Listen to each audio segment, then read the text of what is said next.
बात करेंगे राहुल गांधी की, क्योंकि राहुल गांधी की तरफ से एक बार फिर से विवादित बयान दिया गया, जिसके बाद बड़ा घमासान छिड़ता हुआ नजर आया। राहुल गांधी विवादित बयान यहां पर देते हुए नजर आए, जिसमें उनका कहना है कि लड़ाई जो है वो सिर्फ आरएसएस और बीजेपी के खिलाफ नहीं है, इन स्टेट के खिलाफ भी लड़ाई है। ये विवादित बोल राहुल गांधी के। तो राहुल गांधी बड़ा विवादित बयान यहां पर देते हुए नजर आ रहे हैं। राहुल गांधी का कहना है कि हमारी लड़ाई सिर्फ आरएसएस और बीजेपी से नहीं है, बल्कि इंडियन स्टेट से भी है। आरएसएस और बीजेपी के साथ इंडियन स्टेट से हमारी लड़ाई। ये विवादित बयान राहुल गांधी का। देश की हर संस्था पर जो कब्जा है वो आरएसएस और बीजेपी की तरफ से किया गया है। तो बड़ी जानकारी आपको दे रहे हैं। राहुल गांधी एक बार फिर से विवादित बयान देकर घिरते हुए नजर आ रहे हैं, और इस बार जो बयान है वो इंडियन स्टेट्स को लेकर दिया गया है, जिसमें वो कह रहे हैं कि हमारी लड़ाई इंडियन स्टेट्स से। That we are fighting a political organization called the RSS. You have not understood what is going on. The BJP and the RSS have captured every single institution of our country.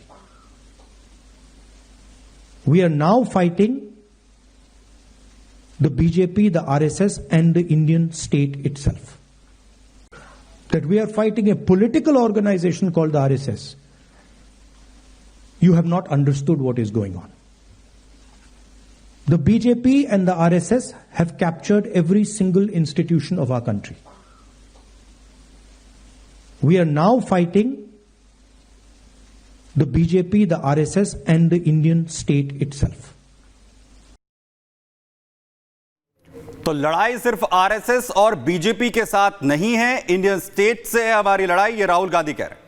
has completely crossed all lines, और वो आप कह रहे हैं कि वो Bharat state के खिलाफ है, he is against the Indian state। आप देख रहे हैं राहुल गांधी कह रहे हैं कि वो इंडियन स्टेट के खिलाफ है। राहुल गांधी खुलेआम नए कांग्रेस दफ्तर के स्थापना दिवस के दिन कह रहे हैं कि वो इंडियन स्टेट के खिलाफ है। ये क्लियर माओइस्ट लाइन है। आज तक कई लोगों ने छुप छुपते कहा है कि राहुल गांधी के जो गुरु हैं, राहुल गांधी के जो पॉलिटिकल लाइन है वो बिल्कुल लेफ्टिस्ट है, अल्ट्रा लेफ्टिस्ट लाइन है। लेकिन जो ये आज प्रतिक्रिया कांग्रेस के राहुल गांधी ने दी है और देश के एलओपी नेता प्रतिपक्ष ने दी है कि our fight is against the Indian state, ये क्लियर माओइस्ट लाइन है। और ये 24 घंटे के अंदर तब आ रही है जब कल ही देश के गृह मंत्री अमित शाह ने कहा है कि हम अगले 48 महीनों में इस देश से माओइज्म को ख़त्म कर देंगे, लेफ्ट विंग एक्सट्रीमिज्म को ख़त्म कर देंगे। आप देखते हैं कोई और नहीं बल्कि नेता प्रतिपक्ष माओइस्ट की लाइन इतनी ओपनली लेते हैं। आज तक कांग्रेस छोड़िए, बीजेपी छोड़िए, लेफ्ट के भी किसी नेता ने खुलेआम ये नहीं कहा कि उनकी लड़ाई राष्ट्र के खिलाफ है, उनकी लड़ाई देश के खिलाफ है। Their fight is against the Indian state. ये आज तक कभी किसी ने नहीं कहा। हमारे साथ बीजेपी के कई वरिष्ठ नेता जुड़ रहे हैं। मेरे को बताया जा रहा है मनजिंदर सिंह सिरसा, अजय आलोक हमारे साथ जुड़ रहे हैं, क्योंकि इस पे प्रतिक्रिया बहुत ज़्यादा महत्वपूर्ण है।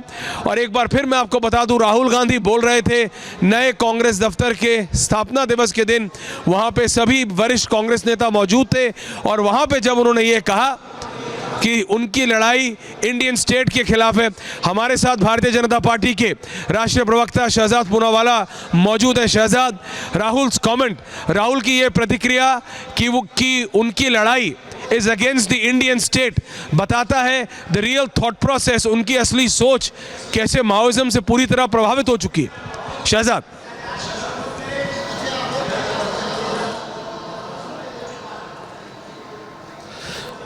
बिल्कुल, शहजाद के साथ हम अभी जुड़ रहे हैं। शहजाद का ऑडियो हमको नहीं आ रहा है। मैं आपको लगातार बता रहा हूं किस तरह से ये एक बहुत बड़ी खबर आई है। राहुल गांधी ने कहा है कि उनकी लड़ाई इंडियन स्टेट के खिलाफ है। हमारे साथ शहजाद दोबारा जुड़ गए। शहजाद, राहुल गांधी की ये जो कमेंट आया है, राहुल गांधी की ये जो प्रतिक्रिया आई है जिसमें वो कह रहे हैं कि उनकी लड़ाई इंडियन स्टेट के खिलाफ है, ये असलियत में दर्शाता है कांग्रेस की आज की सोच और राहुल गांधी की सोच कैसे क्लियर माओइस्ट लाइन ले रहे हैं। Their fight is against the Indian state. Shahzad.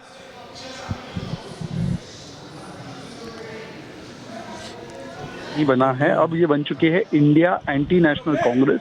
ये भारत जोड़ो नहीं, ये भारत तोड़ो की बात करती है। ये मोदी और बीजेपी विरोध में उतरते उतरते भारत के विरोध में उतरती है। और आपको याद होगा ऐश्वर्या जी कि किस प्रकार से भारत के खिलाफ जाकर पाकिस्तान के साथ सुर में सुर मिलाकर 370 और सर्जिकल स्ट्राइक पर उन्होंने स्टैंड दिया। पुलवामा का दोष पाकिस्तान से हटाकर भारत पर डाला।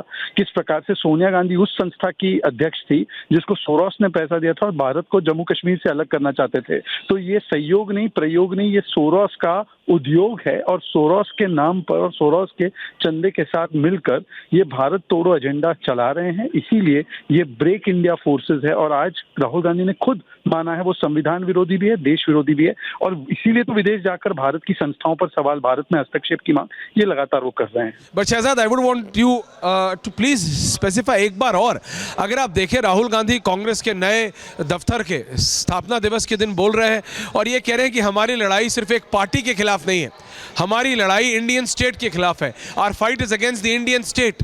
द वेरी फैक्ट, ये कहना अपने आप में, और वो नेता प्रतिपक्ष है, ये दिखाता है कि किस तरह से वो कांग्रेस की भी लाइन पे अब नहीं चल रहे, वो अल्ट्रा माओइस्ट लाइन ले ली है उन्होंने। आप देखिए, ये बात बिल्कुल सही है। इंडियन स्टेट की उत्पत्ति कहां से होती है? इंडियन कॉन्स्टिट्यूशन से। That creates the Indian state. तो इंडियन स्टेट को डेमोलिश करने की बात कौन करता है? कौन बोलता है बुलेट ओवर बैलेट? कौन बोलता है रेक द कॉन्स्टिट्यूशन? ये लेफ्ट, अल्ट्रा लेफ्ट बोलती है। और आज कांग्रेस पार्टी ने भी घोषित कर दिया है, जब उनके नए बिल्डिंग का उद्घाटन हो रहा है, कि हम जो इंदिरा गांधी जी को, क्यों उन्होंने इंदिरा भवन नाम रखा है? एक बार संविधान को किसने तहस नहस किया? इंदिरा गांधी ने। तो इंदिरा जी के नक्शे कदम पर चलते हुए, पर उनसे आगे बढ़ते हुए, हम देश के संविधान को और देश की स्टेट को, इंडियन स्टेट को तहस नहस करने वाले हैं। तो आज उन्होंने उद्घोष किया है नए बिल्डिंग से कि इसका नाम एक्चुअली सोरोस भवन रखना चाहिए था, इंदिरा भवन नहीं। सोरोस भवन रखते तो ये बेहतर होता। बिल्कुल, एब्सोल्युटली शहजाद, बहुत बहुत धन्यवाद। और मैं अपनी इनपुट टीम से रिक्वेस्ट कर रहा हूं कि पंकज शर्मा और रत्नाकर त्रिपाठी से भी मैं इस पर रिएक्शन लेना चाहूंगा। लेकिन आप देख रहे हैं बीजेपी इस पर चुटकी ले रही है, कह रही है कि इनको इंदिरा भवन नहीं बल्कि सोरोस भवन रखना चाहिए था कांग्रेस के नए दफ्तर का नाम। लेकिन राहुल गांधी की ये जो प्रतिक्रिया आई है ये बहुत सीरियस है। ये एक बार उनके ये जो अभी दबे हुए इमोशंस थे उनको उजागर करती है कि किस तरीके से वो अल्ट्रा माओइस्ट लाइन ले चुके हैं। राहुल गांधी बहुत सोच समझ के एक अल्ट्रा माओइस्ट लाइन ले रहे हैं। Our fight is against the Indian state, ये सिर्फ एक लाइन नहीं है, ये सिर्फ गुस्से में आई हुई एक प्रतिक्रिया नहीं है, ये वो सोच है जिसके अनुसार राहुल गांधी और आज की कांग्रेस चल रही है। और ये अपने आप में दर्शाता है कि किस तरीके से जब राहुल गांधी ने सभी वरिष्ठ कांग्रेस नेताओं के समकक्ष उनके सामने ये कहा कि our fight is against the Indian constitution, उन्होंने वो माओइस्ट लाइन ली जो आज तक लेफ्ट पार्टीज भी नहीं ले पाई हैं। उन्होंने लेफ्ट पार्टी से भी ज्यादा लेफ्ट लाइन ले ली। उन्होंने कहा कि हम देश के खिलाफ है, उन्होंने कहा हमारी लड़ाई देश के कोर के खिलाफ है, हमारी लड़ाई अगेंस्ट द इंडियन स्टेट। आप समझिए इंडियन स्टेट को कौन कौन सी चीजें बनाती हैं? भारत की डेमोक्रेसी, भारत का संविधान, ये सारी चीजें मिलके, भारत के लोग, ये सब मिलके भारत का स्टेट बना। हमारे साथ